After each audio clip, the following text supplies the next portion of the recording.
Are you a beginner artist wondering what materials to get and how to set up your painting and your reference photos?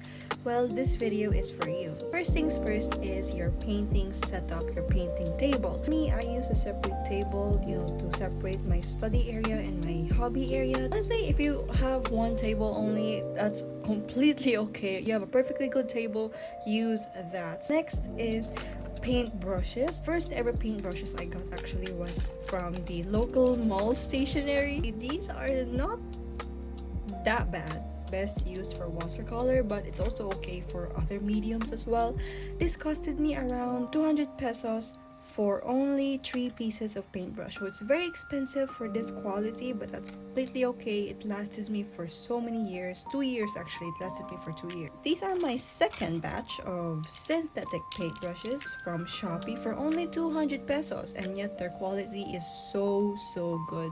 You don't really need expensive paintbrushes to start painting. As long as you have a paintbrush, you can start painting. There's no limit to art. You can even paint with a toothbrush if you wanted to, but please don't. Next is finding the right type of sketchbook. I recommend a sketchbook with 150 plus GSM. Anything below I do not recommend, because then it will warp your paper or it will bleed through when you apply water in it. I bought A5 version and an A6 version of this notebook because it motivates me more to fill up the whole pages or to finish the whole painting. This one is optional, but I have a book easel to help support my notebook while I'm painting. This is very optional. You can just lay your notebook flat. I don't like the feeling of my neck hurting after hours of painting because I'm bending my back too much, so I decided to buy a wooden easel. You didn't need to buy this. Maybe there's like other alternatives you can get, but I had to for my sake. More of a personal preference really. Next is your painting. Of course, water is completely essential when it comes to gouache paint or watercolor paint.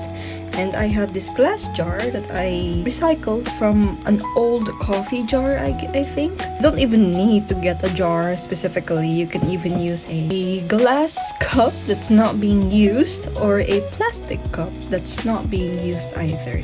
As long as it holds water, you're good to go. That's all you need. So the next most essential things you need for painting is your paint. I'm a gouache painter and I love painting with gouache. The gouache I use the most is Hemi gouache. I got the 18 jelly cups and you can see they are very well loved.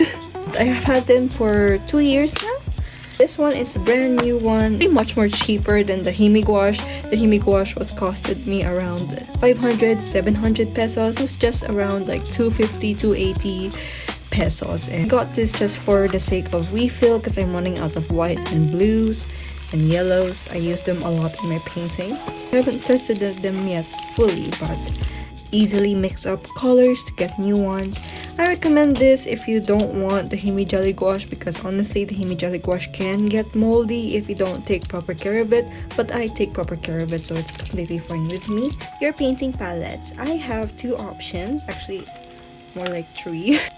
The most used palette I have is the big rectangular one, and I recently just got this because 1, I'm starting to paint with more color variations now, and 2, it has a lot of flat areas for me to mix my paints and to adjust its consistency since I'm working with gouache.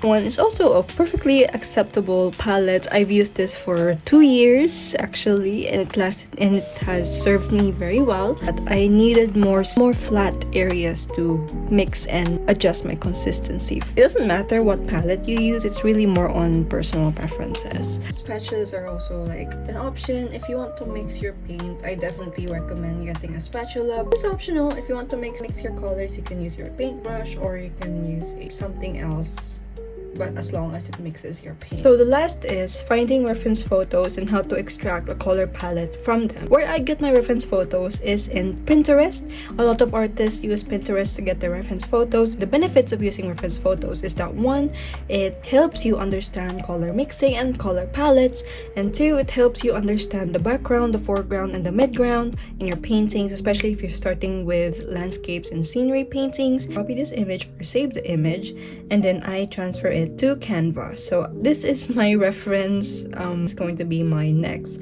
So how I collect the color palette from this is that I look at the image and what are the main colors you see just by looking directly at this image. I see a lot of blues, I see a lot of greens, and I see a lot of pinks. We have three main colors to categorize: blue, green, and coral pink. For each category of color, we get three shades: the lightest shade, the middle shade, and the darkest shade for each category of colors. I just color pick the desired color that we want. This is what I do to reference my color palette. We have our three main colors: the blues, the lightest, the darkest, and the middle, and the greens, the lightest, and so on. And that is how I do it. That's how I prepare my setup for painting, my color palettes, and my reference photos. So thank you guys for watching, and I hope you learned something from this video, especially our beginner artists out there. And don't be shy to share your artwork. If you can follow me on my Instagram if you want to interact with me or you want to see more of my paintings. So bye bye.